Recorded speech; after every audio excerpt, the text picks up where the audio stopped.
Have you ever, been on the tube late at night and felt like someone or something was watching you? I know that feeling. Well, today we're going deep on a listener question that I think a lot of Londoners have probably wondered about. Are we talking ghosts on the tube?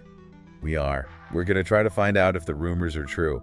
And this deep dive is especially interesting because we're working with some really cool source material. Yeah, this is fascinating. We have a Freedom of Information request sent to Transport for London. Exactly. A listener actually filed this request asking TfL about, ghost sightings on the underground. Really digging for the truth there. Right.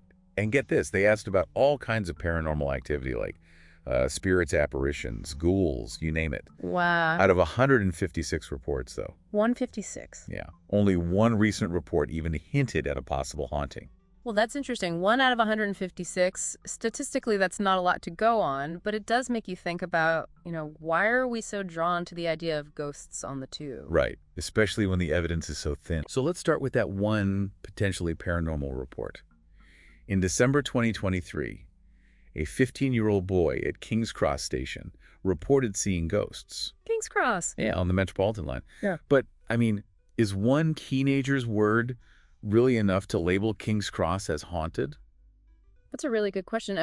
Without knowing more details, it's hard to say. Was the boy just, freaked out by the station's atmosphere? King's Cross can be a pretty intense place, especially for a teenager. Oh, definitely. It's busy, kind of chaotic. Exactly. Easy to imagine how those feelings of anxiety could be, misinterpreted as something paranormal. Especially if he was alone late at night. Definitely. I've been down there at night, and even without seeing any ghosts, it can be a little creepy. Okay, but speaking of specific locations, this listener's FOI request also focused on Aldgate East Station. Any idea why they might have zeroed in on that spot? Well, Aldgate East is pretty close to where Jack the Ripper committed his murders, back in the late 1800s. So maybe the listener was thinking about, those crimes and whether they had left some kind of lingering energy. Okay, yeah, the Ripper's crimes definitely cast a long shadow over that area. For sure. And those murders happened during the Victorian era. When spiritualism was huge. Right. People were obsessed with contacting the dead, holding seances, all that stuff. So I wonder if those beliefs could have somehow influenced how people see Aldgate East, even today. It's possible. Those beliefs about the afterlife, whether we're aware of them or not, they can definitely shape how we perceive certain places, especially places with so much history like the London Underground. Yeah, and Aldgate East has definitely attracted its fair share of ghost stories. Reports of hauntings there go back over 100 years. That's right.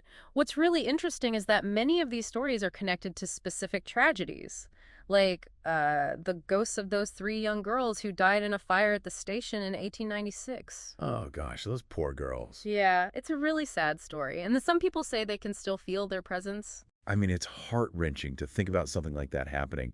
No wonder that story's become so intertwined with the station. Right. It makes you wonder, if these stories are true, do the spirits stay because they're connected to the place where they died? Or is there something about the tube itself, like this whole network under the city, that draws them in? That's a fascinating question. Is it the location or is it the atmosphere of the tube itself? There's also the story of that track worker who was electrocuted in 2000. Oh, yeah. He was really badly hurt. But while he was lying there injured, a colleague said he saw the ghost of an elderly woman comforting him. Whoa, that's creepy. Especially when you think about how many people have been alone on those platforms late at night. It definitely adds to the spooky feeling down there. Do you think that stories like that about specific people tied to specific tragedies make us more likely to believe a place is haunted? I think so, yeah. These personal stories create a connection, We can empathize with what happened. It makes the supernatural feel more real, more believable. Exactly. Like we can almost imagine those people still down there, wandering the tunnels. Seeking some kind of peace. Maybe. But what about those tube stations that aren't even used anymore? The ghost stations. Are those abandoned spaces even more likely to attract spooky stories? That's a good question. Let's talk more about that when we come back. Okay, sounds good. We'll be right back after a quick break. Welcome back. All right, so we've been hearing all these stories about, ghosts on the tube. Yeah. But it makes you think, why are we so fascinated by this stuff? Is it just because we like to be scared? Or is there something deeper going on? That's a good question. I think it's probably a little bit of both. But one thing I've noticed is that a lot of these ghost stories are connected to places with a lot of history, both good and bad. And the London Underground is like a perfect example of that, right? Yeah, I mean, it's seen wars, accidents. Millions of people passing through. Yeah, it's like the walls themselves are soaked in history. Right. And some of those events were really traumatic, like the fire at Aldgate or that track workers accident. Makes you wonder if those events leave some kind of, energetic trace. Like a psychic imprint, yeah. Could be. And it's not just the events themselves, it's also how we remember them. Like, think about those ghost stories that give specific names, like the Egyptian princess at the British Museum station. Oh, right. Or the three girls at Aldgate. Those stories make it feel more real. It's like we're not just talking about some random ghosts. We're talking about people who actually lived and died. Exactly. It Yeah. makes the story more personal, more relatable. Okay, but let's get back to those ghost stations. Yeah. These places are totally abandoned, frozen in time. Do you think that makes them even more susceptible to ghost stories? I think so, yeah. Abandoned places always seem to attract these kinds of stories. They're quiet, usually dimly lit, Yeah. full of like remnants of the past.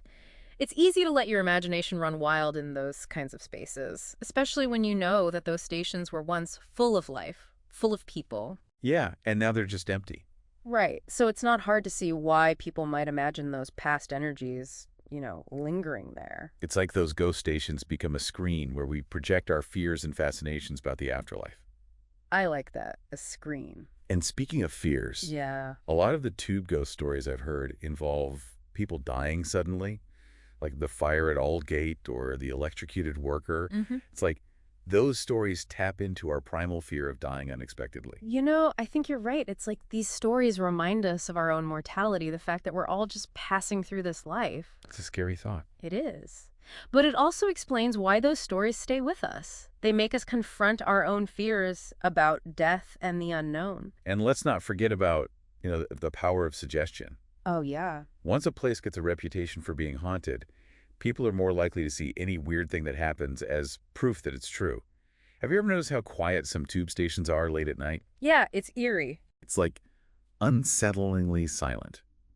So it's easy to see how that silence, combined with, the stories we've heard, could make our imaginations run wild. Exactly. Our minds are powerful things. If we're already expecting to see ghosts, then a flickering light or a cold draft could easily become proof, It's like a self-fulfilling prophecy. Right.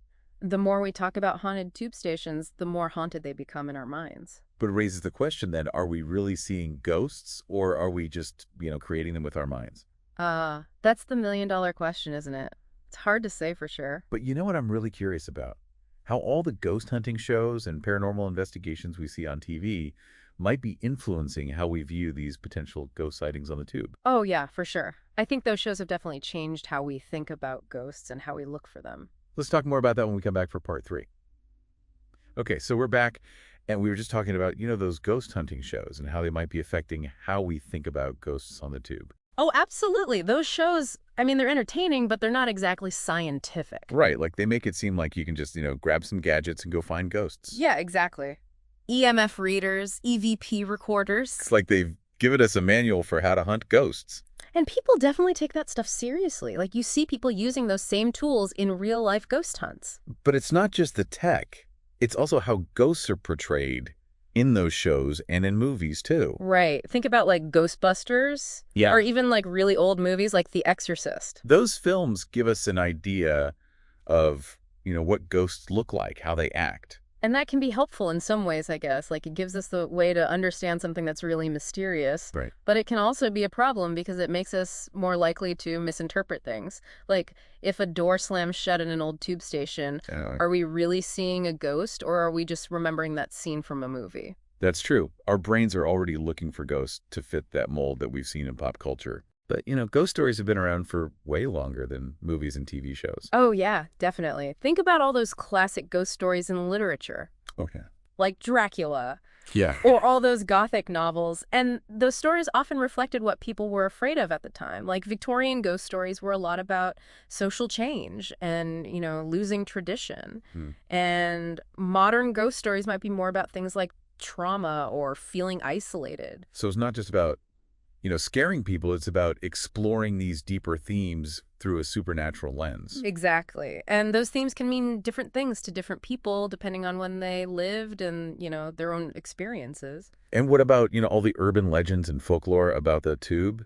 Those stories get passed down and they kind of add to the mystique. Oh, yeah, for sure. Like stories about haunted stations or phantom trains. Each time someone tells the story, it changes a little bit. Right. They might add new details or emphasize different parts. And after all this, research and discussion, we keep coming back to that big question. Yeah. Are there really ghosts on the tube? I'm still not sure. And that's okay. I mean, we might never have, definitive proof. Yeah. But I think what's really interesting is how powerful these stories are. They make us want to believe in something beyond, what we can see and touch. You're right.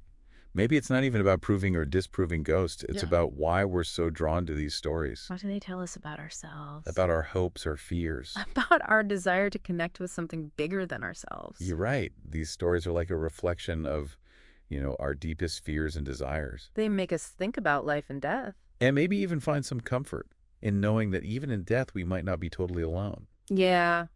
Well, I think that's a pretty good place to wrap things up. So to our listener, the next time you're on the tube and you get that, that creepy feeling, Yeah. or you hear a strange sound, just think about it. Is it a ghost? Your imagination? A horror? Is it something else? Like a message from the past? A reminder that we're all connected in some way? That the line between the living and the dead maybe isn't so clear. Maybe instead of being scared, we can try to listen to those whispers from the past. See what they have to tell us. Let them remind us, of the power of the human spirit. In all its forms. Thanks for joining us on this deep dive into the ghostly side of the London Underground. Yeah, thanks for listening. Keep exploring, keep questioning, and keep those ghost stories coming. We'll see you next time.